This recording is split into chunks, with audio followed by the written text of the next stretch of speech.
नमस्कार, मैं रविश कुमार। कोरोना से लड़ाई सिर्फ तालाबंदी और टेस्ट के मोर्चे पर नहीं लड़ी जा रही है। एक मोर्चा वहां भी है जहां इसके इलाज के लिए वैक्सीन की खोज हो रही है। वहां पर दुनिया भर की बड़ी यूनिवर्सिटी जुटी हुई हैं, उनके साथ रिसर्च संस्थाएं, सरकारें, दवा बनाने वाली कंपनियां, सब अलग अलग अपना ज्ञान, अपना पैसा लगा रही हैं ताकि कम से कम समय में इसके टीके की खोज कर ली जाए। साइंस विज्ञान की एक बहुत ही महत्वपूर्ण पत्रिका है नेचर।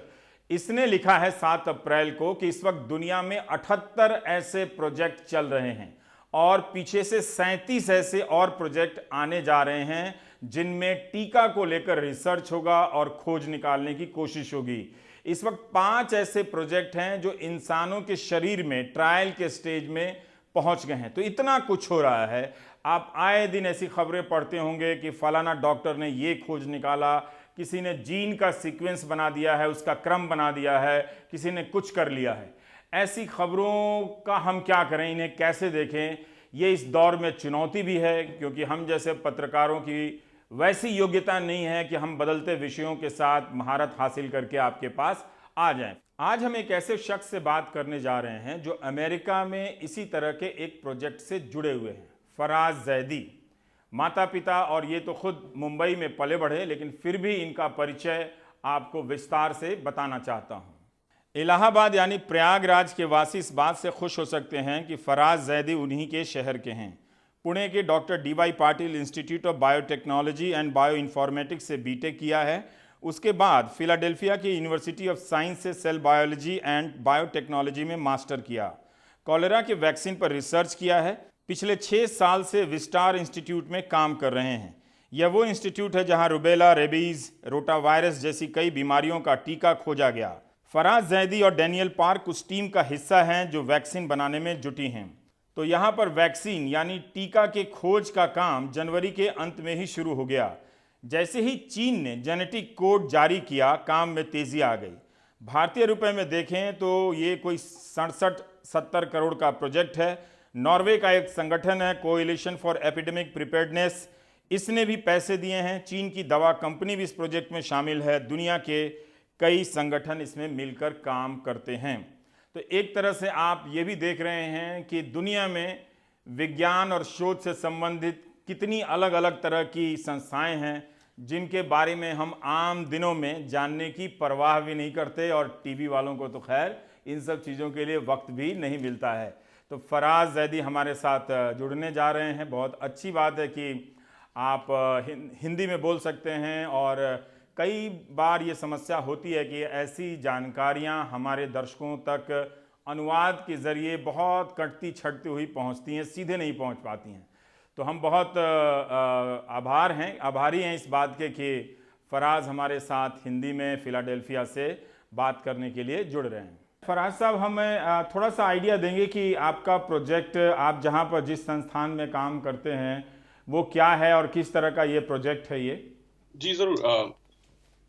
मैं विस्टार इंस्टीट्यूट नाम की इंस्टीट्यूट है, जो बायोमेडिकल रिसर्च इंस्टीट्यूट है, जो मेनली कैंसर और वैक्सीन रिसर्च पे काम करती है। हमारा प्रोजेक्ट कोरोना वायरस की वैक्सीन, DNA वैक्सीन बनाने के लिए है, और वो कोलैबोरेशन में है एक फार्मास्यूटिकल कंपनी है इनोवियो, उनके साथ है। ये हमारा अटेम्प्ट जो है वो DNA वैक्सीन एक कॉन्सेप्ट है, जो basically third generation of vaccines होती है, उस पे है।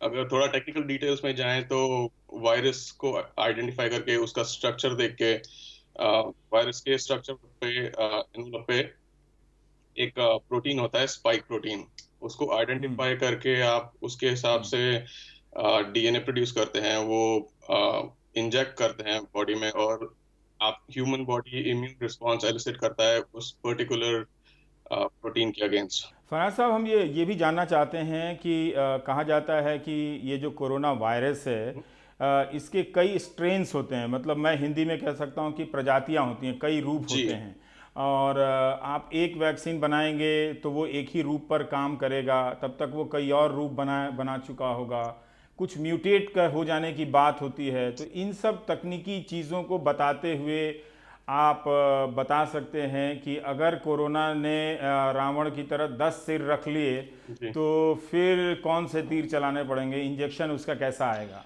जी वायरस काफी नोन होते हैं म्यूटेट करने के लिए, बट यूजली जैसे सालाना फ्लू होता है उसके लिए हमेशा वैक्सीन बनी होती हैं, आप लेते हैं। उसी तरह वायरस म्यूटेट करता है, काफी सारे करते हैं, बट कोशिश ये होती है कि जो कंजर्व रीजन है उसके अगेंस्ट वैक्सीन बनाए जो चेंज नहीं हो रहा है। अब म्यूटेशन कहीं भी हो सकते हैं, तो कंट्रोल नहीं कर सकते, बट ऐसी जगह पे वैक्सीन बना सकते हैं ऐसी चीज को लेके जो म्यूटेट नहीं करे और उसकी वैक्सीन चलती है। या और एक बार मेरे हिसाब से डीएनए वैक्सीन बन गई तो अगर कुछ म्यूटेट करता है तो उसके अगेंस्ट सिमिलर वैक्सीन बना के यूज भी किया जा सकता है, उसकी भी पॉसिबिलिटी है। अमेरिका के ही अखबारों में पढ़ रहा था जी कि वहाँ एक एंटीबॉडी टेस्ट की बात हो रही है और कहा जा रहा है कि अगर किसी के भीतर वो वायरस गया और वो बीमार नहीं पड़ा तो उसके भीतर एंटीबॉडी बन जाती है, यानी शरीर के भीतर ही कुछ बन जाता है जो वायरस से लड़ सकता जी है। तो ये टेस्ट किया जाए और जिनके भीतर एंटीबॉडी बन गई है वो काम पर जा सकते हैं। क्या ऐसे टेस्ट और ऐसी बातों की विश्वसनीयता है इस वक्त? जी, जैसे मैंने कहा, जैसे हम वैक्सीन और डीएनए वैक्सीन की बात कर रहे हैं, वो बेसिकली जाके आपकी बॉडी में हम्म। एंटीबॉडीज ही बनाता है जो आपकी बॉडी को क्षमता देती है वायरस से लड़ने की।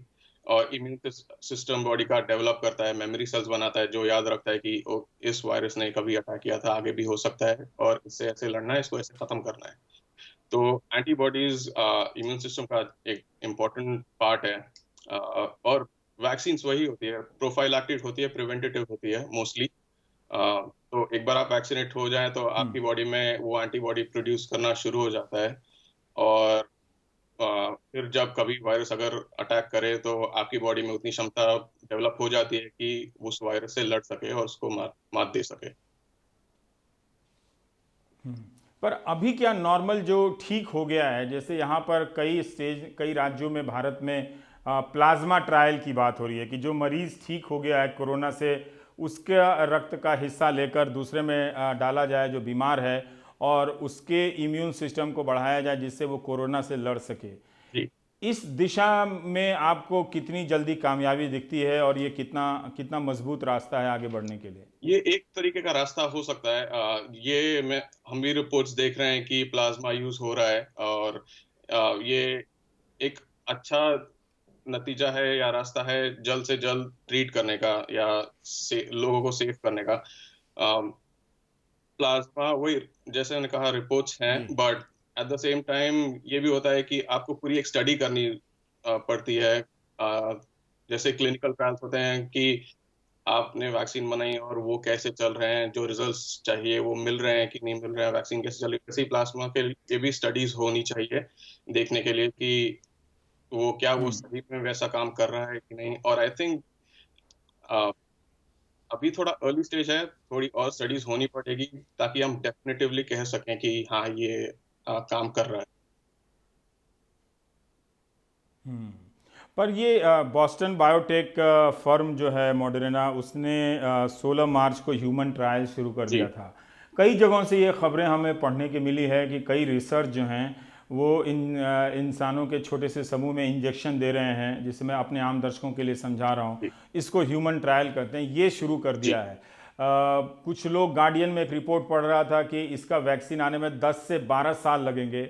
आप कह रहे हैं दुनिया भर में बहुत सारे प्रोजेक्ट चल रहे हैं, ट्रायल चल रहे हैं, फिर भी इतने वक्त क्यों लग रहा है? फिर हम क्यों नहीं जल्दी उस तक पहुंच पा रहे हैं? देखिए, वैक्सीन बनने में जैसे आपने भी कहा कि कईयों साल लग जाते हैं, 10 से 14 साल लग सकते हैं। बट और ये अभी एक नया वायरस आया है, उसकी स्टडी करने के लिए समय लगता है, क्या डिफरेंसेस है वो देखने के लिए समय लगता है। वैक्सीन कैसे एक्सप्लोर कर सकते हैं, डिजाइन कर सकते हैं, उसके लिए समय लगता है। फिर बहुत सारे स्टेजेस होते हैं जिसमें से वैक्सीन को गुजरना पड़ता है ताकि वो अप्रूव हो। जैसे प्री क्लिनिकल स्टेज हुआ जो लैब में एकदम क्लिनिकल स्टेज ह्यूमन ट्रायल से पहले होता है, उसमें काफी सारे स्टेप्स होते हैं। एनिमल्स पे टेस्टिंग होती है, फिर वो सब हम्म। जब उसके रिजल्ट्स सेटिस्फैक्टरी हो, अच्छे हो, तो फिर वो क्लियर होती है ह्यूमन ट्रायल्स में जाने के लिए।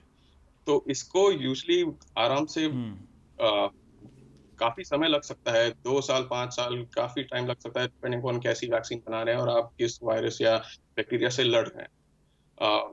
तो मेरी समझ से क्या कोई चाइना।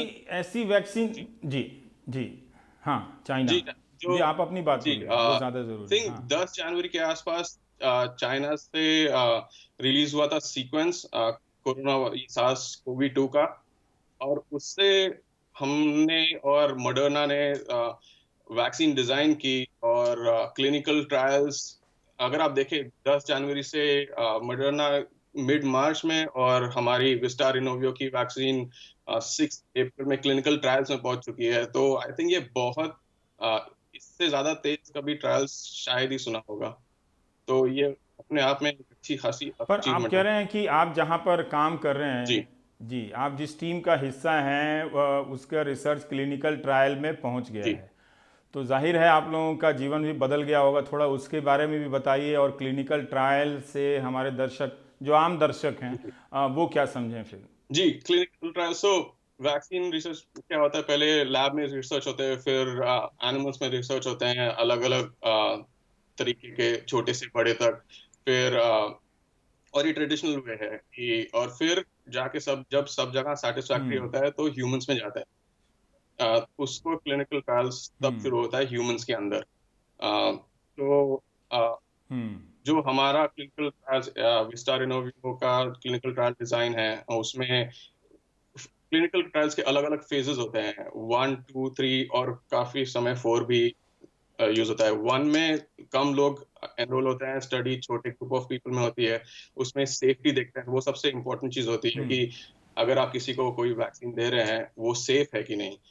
आप किसी वायरस के अगेंस्ट दे रहे हैं, हम्म, अगर वो वैक्सीन ही कहीं नुकसान ना कर जाए, एडवर्स इफेक्ट ना क्रिएट कर दे बॉडी के अंदर, तो वो पहले सेफ्टी चेक होती है, टेस्ट हम्म, हुई जाती है। फेज 1 में बहुत कम नहीं, but decent number of subset होता है लोग का। अलग अलग चीजें आप ट्राई करते हैं, डोसेस काफी समय होते हैं, अलग अलग वैक्सीन का डोज ट्राई करते हैं।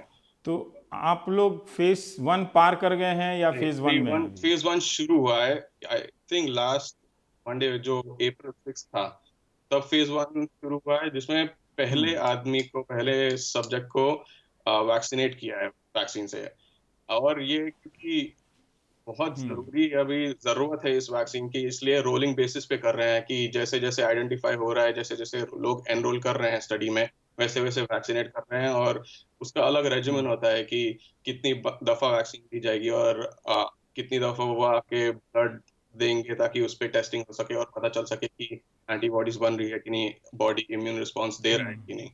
सो अभी फेज 1 है, इसके बाद तो फेज 2 आपने इस 3 जी, होगा। आपने इसका जवाब नहीं दिया कि आप लोग कितना काम कर रहे हैं इसके लिए, और जी आपकी टीम में कितने लोग हैं जिन्होंने इस दवा को क्लिनिकल ट्रायल के फेज 1 तक पहुंचाया है? जी जैसे मैंने कहा, ये कोलैबोरेशन है, इनोवियो फार्मास्यूटिकल है, हम एकेडमिक रिसर्च लैब है विस्टार में। तो हमारी विस्टार के लैब में जहाँ रिसर्च होती है, हमारी टीम में कुछ 25 से 27 लोग हैं जो राउंड द क्लॉक काम कर रहे हैं। ये भी है कि इंस्टीट्यूट वाइज काफी डायरेक्शंस है कि सोशल डिस्टेंसिंग मेंटेन करना है, मीटिंग्स आप अब ऑडिटोरियम या हम्म, कॉन्फ्रेंसेस रूम में कर नहीं सकते। तो काफी इंटरेस्टिंग टाइम्स है, क्योंकि जो हम यूजुअली हफ्ते में एक बार मीटिंग्स करते थे, वो अब ऑनलाइन करते हैं अपने अपने कंप्यूटर पे। काफी लोग अपने घर से करते हैं, काफी लोग लैब में ही बैठ के 6 6 8 8 फीट दूर बैठ के मीट करते हैं। और सोशल डिस्टेंस मेंटेन करने की पूरी कोशिश की जा रही है।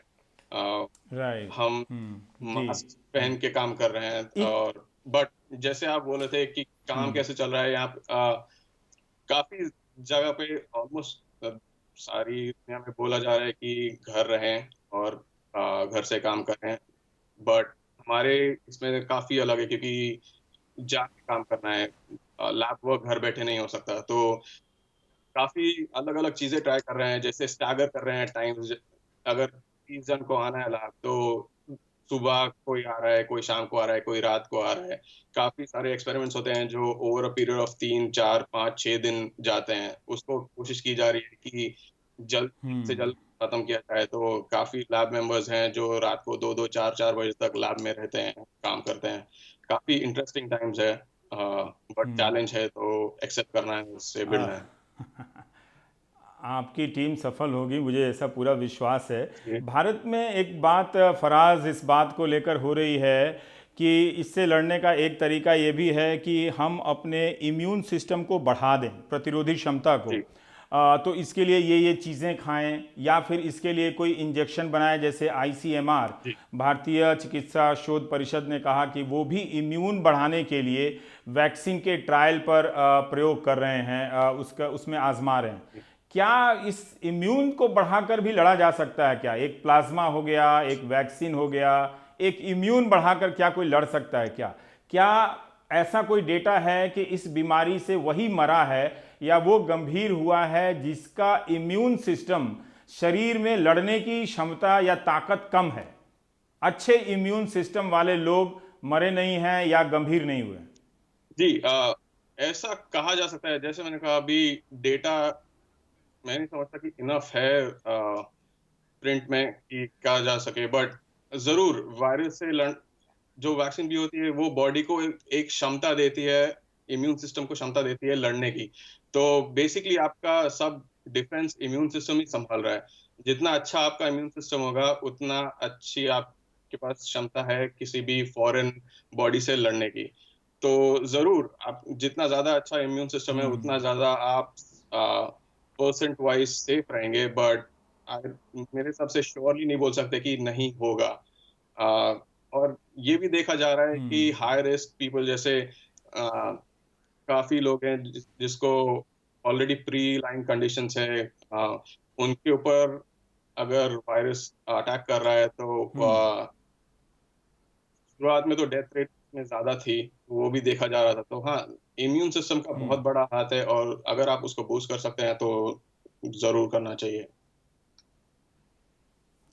फराज, एक आखिरी सवाल कि आपकी टीम में जो 25 से 27 लोगों की टीम है, उसमें कितने भारतीय हैं? जी, अगर मैं गिनने चाहूँ तो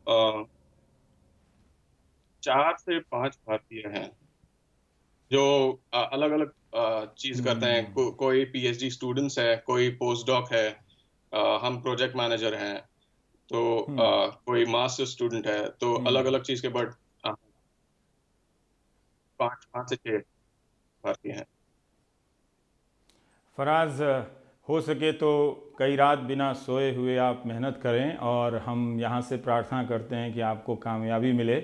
और अगर आप बहुत जल्दी वैक्सीन खोज निकालें तो इतना तय है कि आपके पूर्वजों का जो शहर है इलाहाबाद, जो प्रयागराज हो गया है, वहाँ पर लोग दिवाली ज़रूर मनाएंगे कि उनके शहर के लड़के ने ये कमाल किया है। बहुत बहुत शुक्रिया फराज जैदी हमसे बात करने के लिए। बहुत बहुत शुक्रिया प्रवीण जी, प्लेजर ऑल माइन। और अब हम बात करेंगे भारतीय चिकित्सा शोध परिषद ICMR के वैज्ञानिक से, जो कोरोना से संबंधित भारत में भी कई तरह के प्रयोग की बात कर रहे हैं, जिनसे हमारे सहयोगी ने बात की है।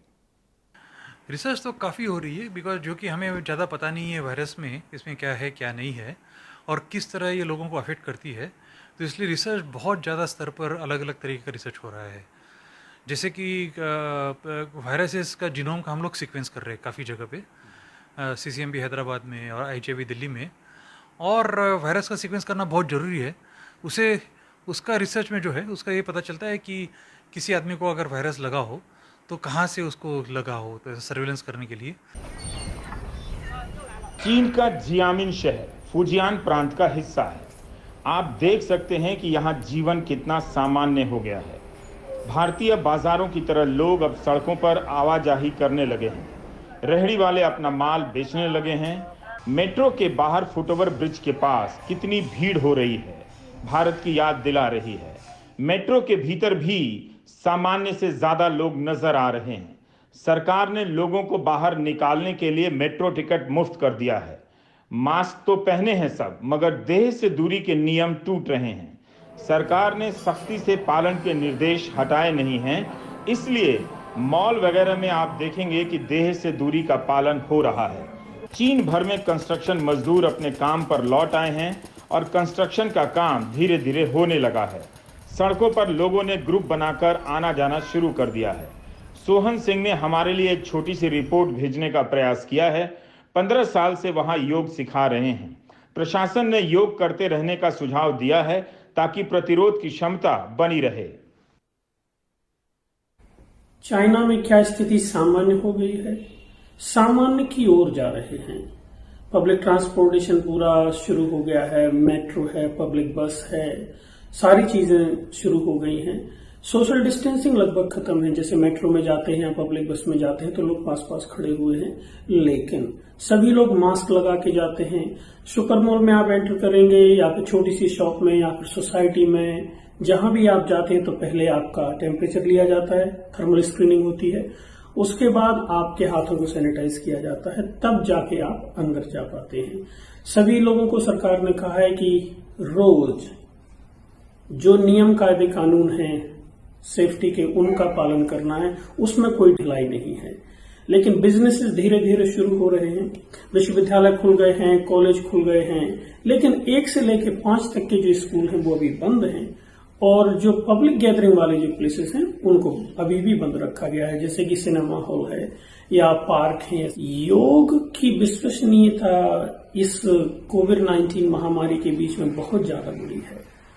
उदाहरण के तौर पर जैसे कि fitness centre, spa, massage parlour, ये सभी बंद हैं इस समय, लेकिन योगा सेंटर्स को शुरू कर दिया गया है, क्योंकि इस महामारी के मध्य में चीनी सरकार ने ये कहा था लोगों से कि योगा शरीर की प्रतिरोधक क्षमता का ऊर्ध्वगमन करता है और शारीरिक और मानसिक स्वास्थ्य के लिए बहुत ही लाभदायक है। मैं यहाँ कुछ योगा प्रैक्टिशनर्स के साथ बैठा हुआ हूँ और उनसे जानते हैं कि इस सिचुएशन में उनकी क्या राय है, क्या फील करते हैं।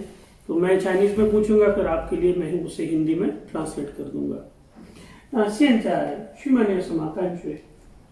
厦门这边中国疫情控制的都非常好，然后现在的话基本上都是境外输入病例会比较多，所以我们出门很安全。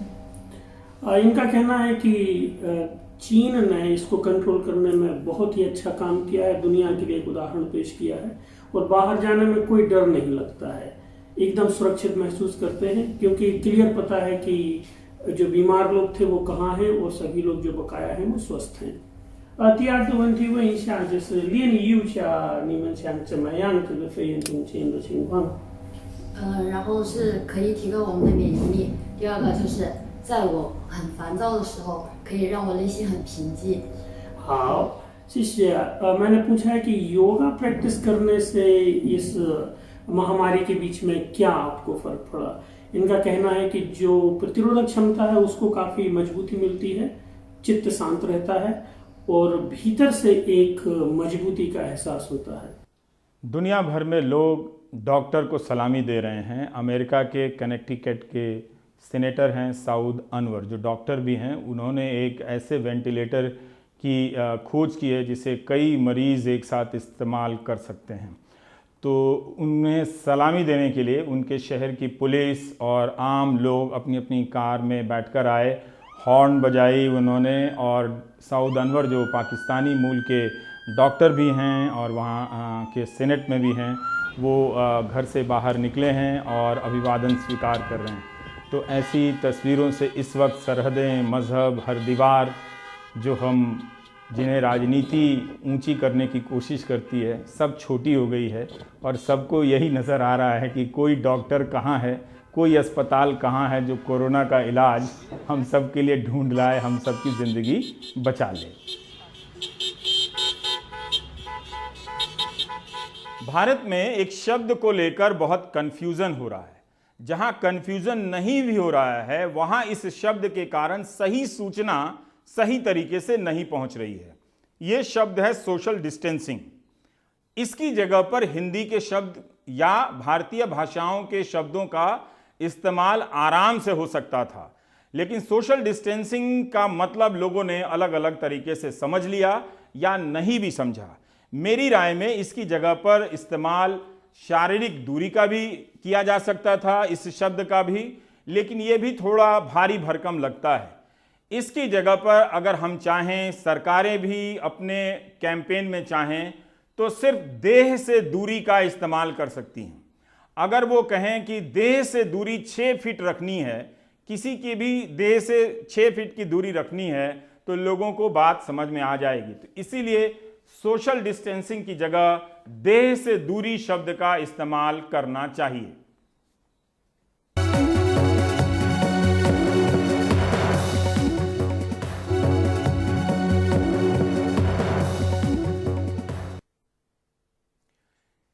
दिल्ली के उप मुख्यमंत्री ने एक नए फैसले का ऐलान किया है। मनीष सिसोदिया ने कहा है कि कोई भी स्कूल 3 महीने की फीस नहीं लेगा, 1 महीने की ही फीस लेगा। जो अन्य मद के पैसे हैं वो नहीं लिए जाएंगे, जैसे ट्रांसपोर्टेशन वगैरह।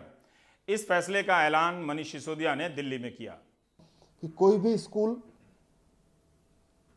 1 महीने की ट्यूशन फीस के अलावा किसी भी तरह की और फीस चार्ज नहीं करेगा, ना ट्रांसपोर्टेशन फीस, ना कोई और एनुअल चार्जेस, ना कोई भी स्कूल सिर्फ इस वजह से कि कोई बच्चे ने फीस नहीं दी है उसको ऑनलाइन क्लासेस में शामिल होने से टर्मिनेट नहीं करेगा, उसको रोकेगा नहीं। बिना सरकार की इजाज़त के कोई फीस नहीं बढ़ाएगा, जो फीस पहले से थी उसी को अलाउ किया जाएगा। उसके अलावा बढ़ी हुई फीस नहीं चार्ज की जाएगी किसी भी स्कूल में। और साथ साथ सभी स्टाफ को कॉन्ट्रैक्ट हों या आउटसोर्स किए गए हों, परमानेंट हों, टीचर्स, नॉन टीचर्स, सबकी सैलरी समय पे दी जाएगी। उसके लिए ज़रूरत पड़े तो अपनी पेरेंट संस्था से पैसा लेके दें, और जो इसका पालन नहीं करेगा उसके खिलाफ कार्रवाई की जाएगी। अब यहाँ एक सवाल नैतिकता का आता है। बहुत से सरकारी लोग हैं जिनकी सैलरी अभी कम नहीं हुई है, उन्हें भी इस फैसले में रियायत मिल रही है। बहुत से पैसे वाले हैं जो अपने पसंद के स्कूल में बच्चों के एडमिशन कराने के लिए एड़ी चोटी कर देते हैं। कई लोगों के ऐसे मैसेज आए जिनके पास पैसे की कोई कमी नहीं है, मगर वो भी इस वक्त का फायदा उठाकर किसी ना किसी प्रकार की छूट लेना चाहते हैं। लेकिन इसी में ऐसे बहुत से लोग हैं जो वाकई परेशान हो गए, जिनकी सैलरी बंद हो गई है, नौकरी चली गई है। लेकिन ऐसे लोगों को इस छूट में क्यों शामिल किया जाए? अब बात नैतिकता की है। सरकार जब फैसला लेगी तो वो सबके लिए ही लेगी, लेकिन अगर यहाँ पर डेटा होता तो इन सब के लिए अलग अलग फैसले लिए जा सकते थे। यही नहीं, जो टीचर हैं, ठीक है, उन्हें सैलरी मिलेगी, मिलनी भी चाहिए, वो सब अपने घर से अपने डेटा से क्लास ले रही हैं, तो उस डेटा का पैसा कौन देगा? ये भी एक नया आइटम है जिसके बारे में स्कूलों को सोचना चाहिए। और हमारा मिडिल क्लास वैसे भी राष्ट्रीय एकता के वक्त, संकट के वक्त एकजुट हो जाता है, तो उस पर भरोसा भी करना चाहिए कि ऐसी चीज़ों में वो आगे बढ़कर हाथ भी बटाएगा।